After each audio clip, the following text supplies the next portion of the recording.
so much. The elections have come, but they are not back. That's the irony of this latest election. This is one of the elections that we have experienced in which the winners could not celebrate because they didn't win anything. The losers are, of course, unhappy because they also didn't win anything. But the biggest losers in this election, as usual, are the Nigerian people, who are once again deprived of an opportunity to choose their leaders legitimately and legally. And I'm here to tell you that as a participant in that election, this election was not different from the one I participated in 2019. I'll say this one is even worse. But what is the irony of it was that in 2019, I was told that because I didn't get a huge number of votes, I have no right to complain. Interestingly today, those who were saying that at that time have also now come to taste what we went through in 2019. And since 2019, we are not here to mock anybody, and I will encourage all our followers never to mock anybody. We are here to discuss real socio-political issues confronting our country.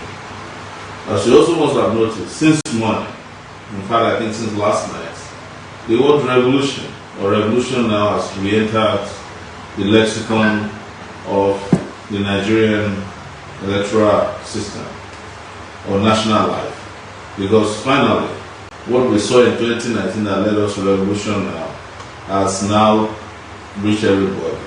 There's a whole change of consciousness, and we must thank all of you who always stood firmly out there, either offline and online, arguing in support of a system change that you should be proud of yourself.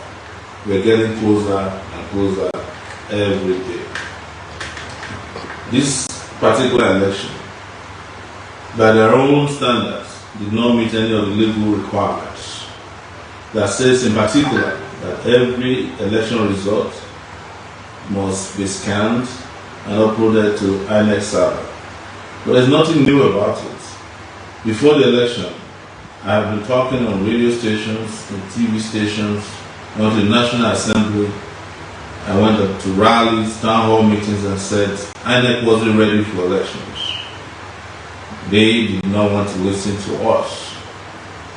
They also demobilized voters with their very wicked Naira design policy and whatever monetary policy they introduced few weeks to the election. As we speak, our people are still queuing up in banks looking for the new Naira notes that don't exist. They lied that if the voters are deprived of their own money, that big politicians will not be able to buy votes.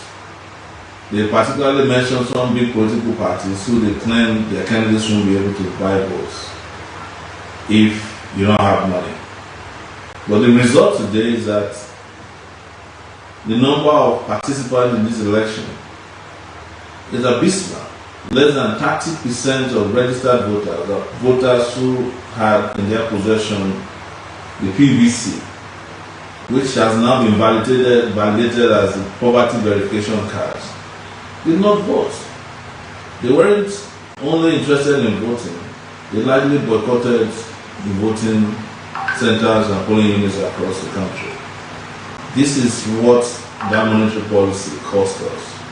And we condemned it when it happened. The same way today, we categorically condemn the election that was held on the 25th as a fraudulent election that did not meet the standard of what we would call a free, fair, and credible election. We knew it. There's nothing surprising about it. We knew they were already planning an election, and we talked about it. We shouted ourselves twice that these criminals in our system have no interest whatsoever in organizing free and fair elections. And it has come to pass now that they didn't hold an election. What they did is a selection as they usually do. They have just given you the candidate of the choice of the criminal political elites in Nigeria.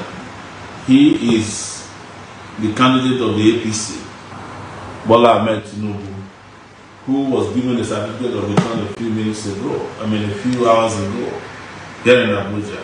in an election in which he could not tell anybody that he won. So that's our position, that this wasn't an election. And that was our position in 2019. And we will stand by it. And we call on Nigerians across the world to reject a fraudulent election that imposes upon them a leader that they did not elect. What that means is that any figures, either for me or against me, or for them or against them, that you saw in this election were concocted and manufactured fraudulently. So don't fall for the gimmicks of the ruling class who says to you, oh, maybe you won somewhere, should be fine. No, you cannot win or lose in an event that did not happen, that is called an election. So that is the basis for coming here today. But it's also a stark reminder that what we have consistently told you over these years, especially since 2018 when we started participating in partisan politics, that led to forming the African Action Congress. Those of you who didn't see it then have seen it now. Those of you who didn't believe us in 2019 that they no longer organize elections, you have seen it now, that the only thing that happens in Nigeria during election is selection. Those of you who spent time deriding us, talking down on us, and mocking us throughout this electoral period, experiencing in the last 4 years, I've experienced for 30 years, a country made up of fraudulent leaders who will do anything whatsoever to retain power. And we've always told you that these old men in power don't have any plans to seek power, and that the kind of power they control is the kind of power that has no reverse gear. No reverse gear until it meets superior power. So this is where we stand as far as the election is concerned. But it's important to remind you that our political party had already made all this clear in advance, because we didn't want to engage in any kind of sycophancy of the system. In fact, in some of the meetings we had with INEC, when we would say this, those who are now directly complaining, we are applauding INEC at such meetings. I recorded one of those and uploaded to all of you to listen. But I'm not here today to say I told you so. That's not the issue. The way and the reason, the way forward is for Nigerians to think progressively and revolutionarily as they're doing now. And to understand that elections by themselves alone will not give you the country you want. You can abide by it, the election timetable, as long as you want, but they are not going to allow you to be in charge of your country, because you being in charge of the country means that they will be out of the country. You being in charge of the country will mean wealth redistribution. They don't want to, the greedy ones don't want you to redistribute well.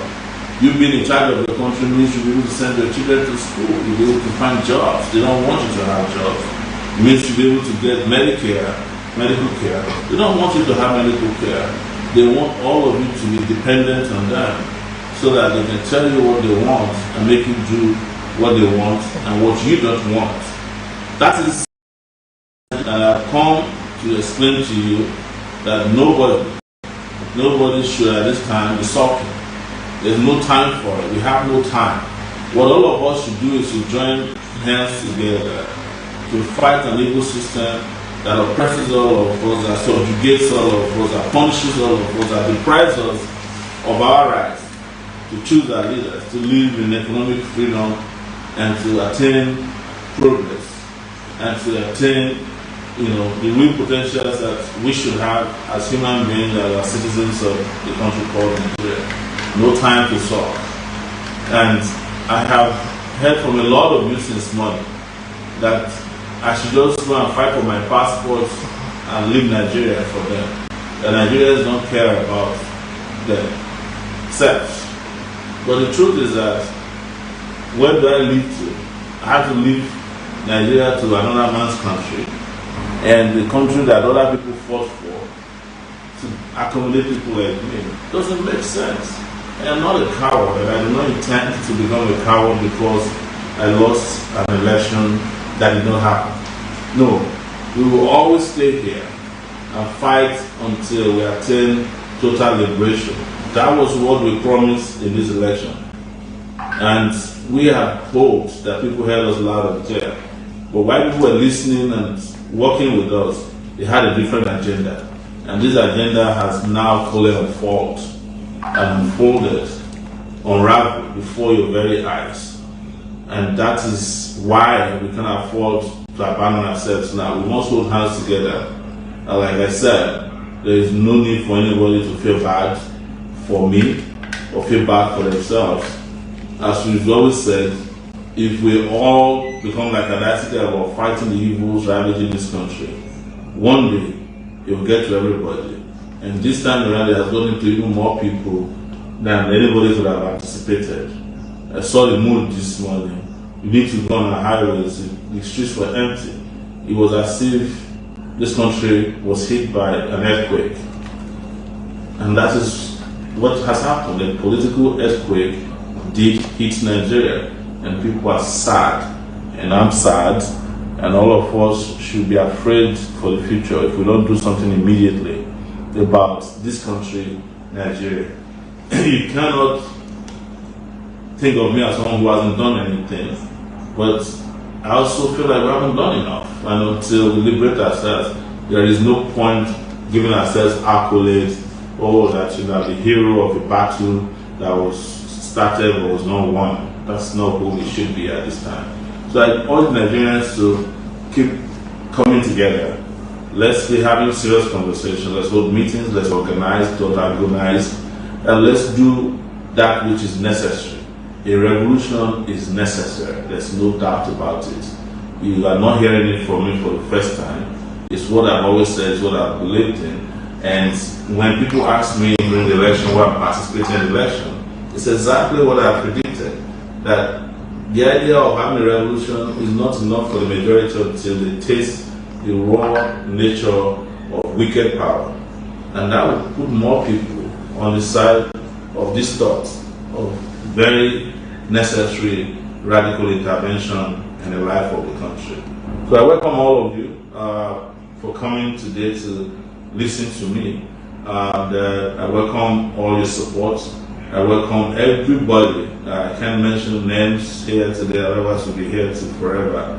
But if I have not reached you personally since the election ended, I will do so. And I welcome you to the battlefield of the new struggle for liberation. I hope, like we've had before, this will not be taken lightly, because this that has happened, the election heist has happened now, is a renewal of hopelessness for a majority of our people. And we must stand up and fight it now. Revolution now. Thank you very much. I don't know if some of you might have questions, but I did not design this broadcast to take questions. We will do more of it as this go by. But let me keep thanking you and wishing you the best as we move to the next stages of the struggle. Thank you very much, and have a good evening.